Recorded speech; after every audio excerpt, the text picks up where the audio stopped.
जिस दिन से पॉपुलर फ्रंट ऑफ इंडिया पर मोदी सरकार ने ताबड़तोड़ कार्रवाई कर उसे बैन कर दिया है, उसके बाद से पीएफआई से जुड़े एक के बाद एक कई खुलासे हो रहे हैं। जहां मोदी विरोधी पीएफआई को बैन करने के साथ साथ हिंदुवादी संगठन आरएसएस को बैन करने की भी मांग कर रहे हैं। उन्हें ये जान लेना चाहिए कि आरएसएस ने देश के लिए क्या किया है और पॉपुलर फ्रंट ऑफ इंडिया का नाम पिछले कुछ सालों में किस तरह की गतिविधियों में दर्ज किया गया है। और फिर अगर आरजेडी प्रमुख लालू प्रसाद यादव की बात को मान भी लिया जाए कि आरएसएस पीएफआई से भी बदतर संगठन है, तो जरा लालू प्रसाद यादव ये बता दे कि फिर पीएफआई के निशाने पर आरएसएस के नेता कैसे थे। जी, पीएफआई से जुड़े जो लोग एनआईए रेड में गिरफ्तार किए गए हैं, जो दस्तावेज एनआईए ने बरामद किए हैं, उनसे ही खुलासा हुआ है कि केरल के 5 आरएसएस नेता पीएफआई के निशाने पर थे। हालांकि फिलहाल तो 5 नेताओं को वायु श्रेणी की सुरक्षा दे दी गई है, लेकिन सवाल बरकरार है कि आखिर पीएफआई जैसे देश विरोधी संगठन को मोदी विरोध में अंधे हुए नेता सही कैसे ठहरा सकते हैं, क्योंकि खतरा पीएफआई के कार्यकर्ताओं या नेताओं को नहीं था, बल्कि आरएसएस के नेताओं को पीएफआई से था, वो भी जान जाने का खतरा।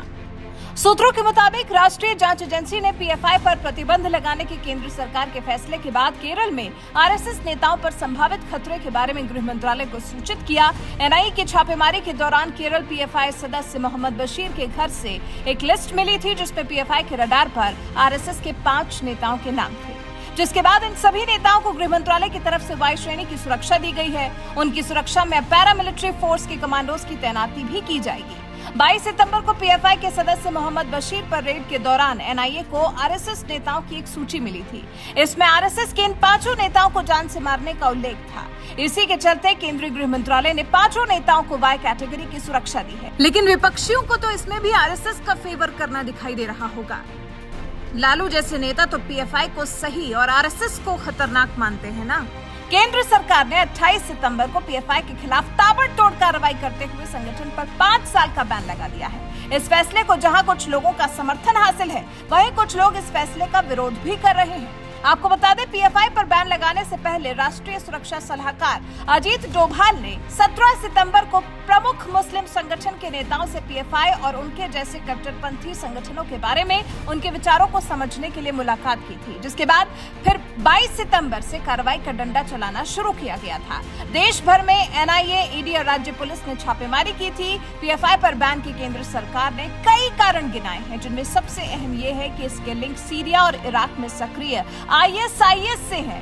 सरकार का दावा है कि पीएफआई से जुड़े लोगों ने इस्लामिक स्टेट से जुड़कर सीरिया और इराक में आतंकी वारदातों को अंजाम दिया।